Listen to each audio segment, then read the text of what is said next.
the Volkswagen Polo G40 Cup had its second season in 1993. The action just as close as ever, as Mike Day found out at Silverstone in April. Polos don't rallycross very well, but they do give excellent racing. Stephen Day, who'd won at Alton Park, muscled his way through past John Holloway to take the lead on the last corner, while Jeff Prince went through into second place as well. The crowd were on their feet as Day took his second victory of the season, and he would remain the man to beat throughout 1993. He led and won here at Cadwell Park, with reigning champion Ian Briggs down in third place. At Knock Hill, Simon Graves tried to defend his position from Mark Lemmer and failed. Off they went in a big way at Duffer's Dip.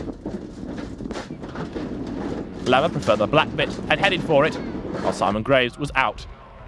Graves' car already had a big dent in the left-hand side, and Lemmer must have been trying to do the same thing to the right-hand side of the car for him. At Brands Hatch in July, driver discipline went out of the window. Lap after lap at Paddock Hill Bend, the drivers decided to use the old part of the circuit. As a result, they earned the black flag from the stewards. The first driver to fall foul of the black flag would be Simon Graves, as up on the outside to try and take the lead went Stephen Day. Soon Jeff Prince and rallyman Johnny Milner had also been disqualified, and Stephen Day was unopposed out front. At Stetterton, Ian Churchill brought out the only red flag of the year in dramatic fashion. He was okay, but the car wouldn't be seen again all season. At Castle Combe, Mark Lemmer won, and Michael Day had a very big shunt. Although amazingly, he selected first gear and set off.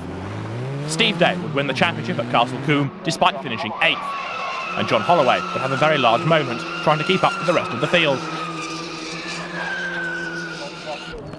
At Thruxton in September, reigning champion Ian Briggs went off in a big way.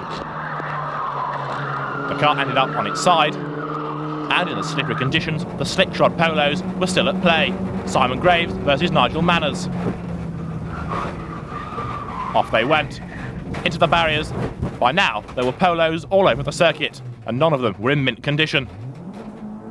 As Graves tried to rejoin, the stewards brought out the red flags. Briggs' car was on its side, Manners and Graves had gone off, and there were also Polos in the middle of the road here at Allard. The reason was this: David Oliver and Jeff Prince. And then into the tyres went John Holloway. At the restart, Simon Graves led from John Holloway, with Michael Day third and the champion Stephen Day in fourth.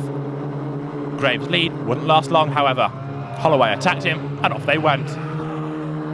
In this two-part race, it will be Michael Day that would take the checkered flag first, although Stephen Day took the race on aggregate. Having already clinched the series, Stephen Day certainly didn't want to break that winning habit.